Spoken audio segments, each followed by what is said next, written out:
Welcome to the deep dive. Hey there.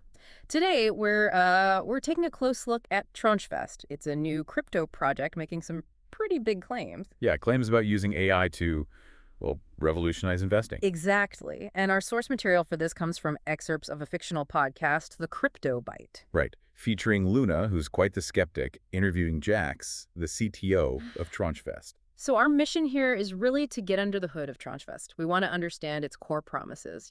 And how it supposedly tackles those psychological hurdles in crypto investing. We hear about those all the time. We do, and we need to critically look at their proposed mechanics based on what Jax told Luna. So the core idea is AI managing your crypto based on your risk tolerance. They categorize users, right, into these tranches. Sentinel for low risk. Voyager for medium, and then Phoenix for the high risk, high reward crowd. So if you've ever felt, that anxiety when the market tanks or made an impulse buy, Or even if you're just curious about AI and finance. then yeah, this deep dive is definitely for you. Okay, let's jump in. So Tranchevest starts with this premise. Crypto investing is, frankly, psychologically damaging for regular people. Which, many would agree with. It can be really stressful. Absolutely. And Jax, on that podcast, argues Tranchevest is built specifically to deal with those emotional traps. The ones that mess up your investment strategy. Right. Their whole thing is assess risk, let the AI manage within specific tranches, and hopefully make it less stressful. Okay, so how do they figure out your risk level? They mentioned something called the Prism Risk Profile Agent. Yeah, that's the tool. It assesses you and then slots you into Sentinel, Voyager, or Phoenix. It sounds almost like personalized investment paths. That's a good way to put it.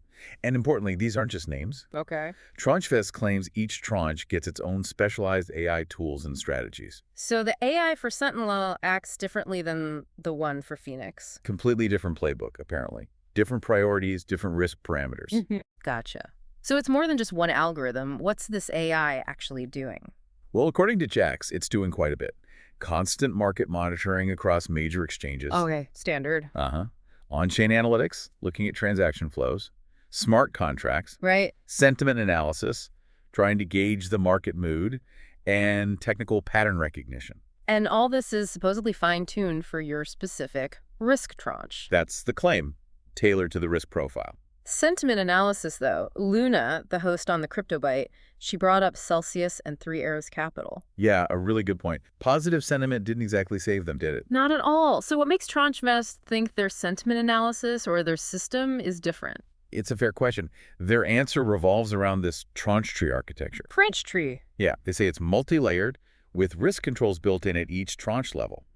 Unlike, the kind of opaque structures we saw fail before. So the idea is that segmenting the risk makes it more resilient. That's the argument. Specific safeguards for each risk profile. Okay, let's dig into that risk management. For Sentinel, the low-risk group, what's the focus? Capital preservation. Pure and simple. Meaning the AI uses really conservative trading rules. It does heavy security checks on the assets. They're aiming for steady, maybe lower returns, but focused on avoiding big losses. Okay.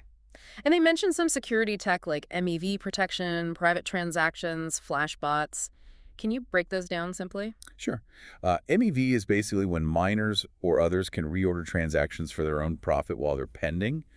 MEV protection tries to stop that. Okay. Private channels and flash bots let you send transactions directly to miners, bypassing the public queue, which helps prevent things like front-running. Front-running, where someone sees your trade and jumps in front of it. Exactly, to profit from the price move you were about to cause. Gotcha.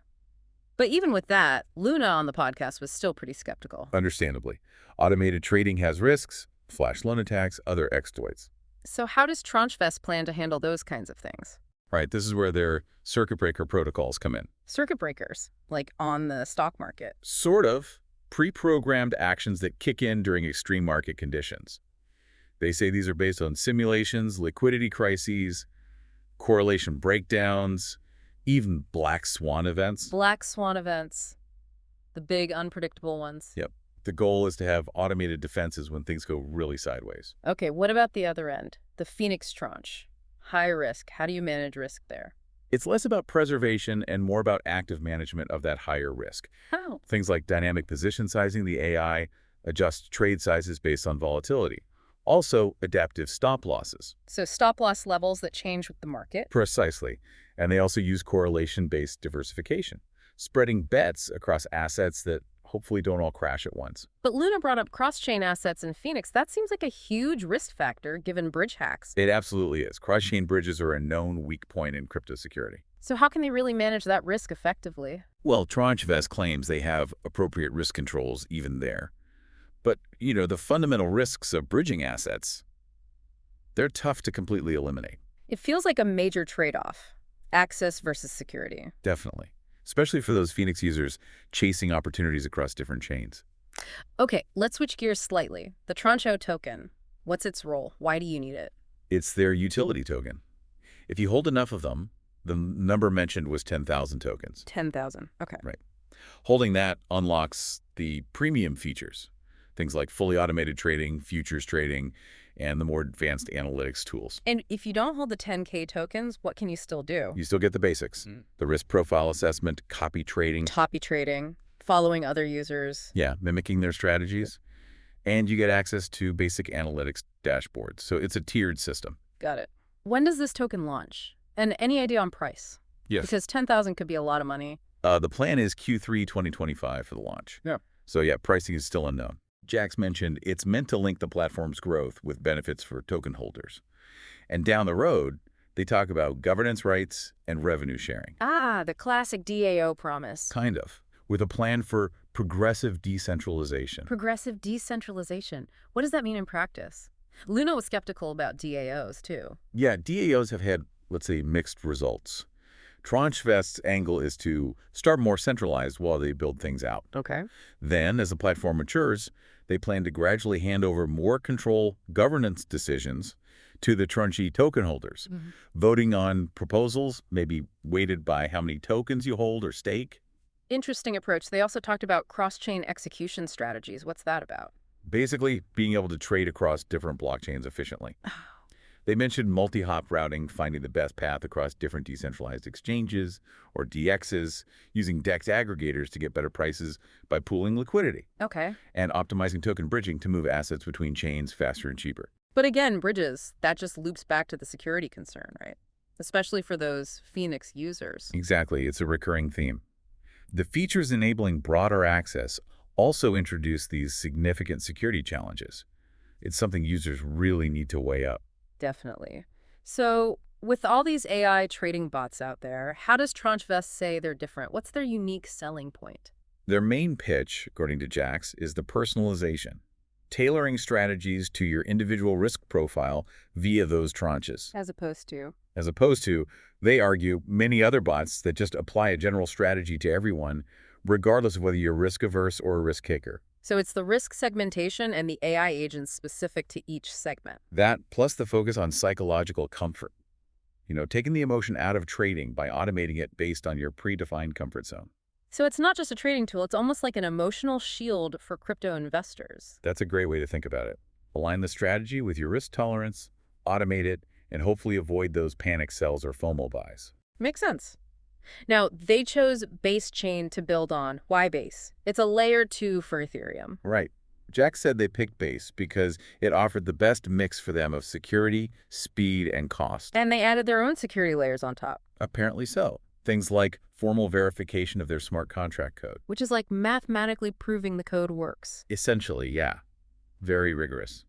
Also, time-locked upgrades, needing governance approval, and end-to-end encryption for user data. Okay. So where is Tranchevest right now? Is it live?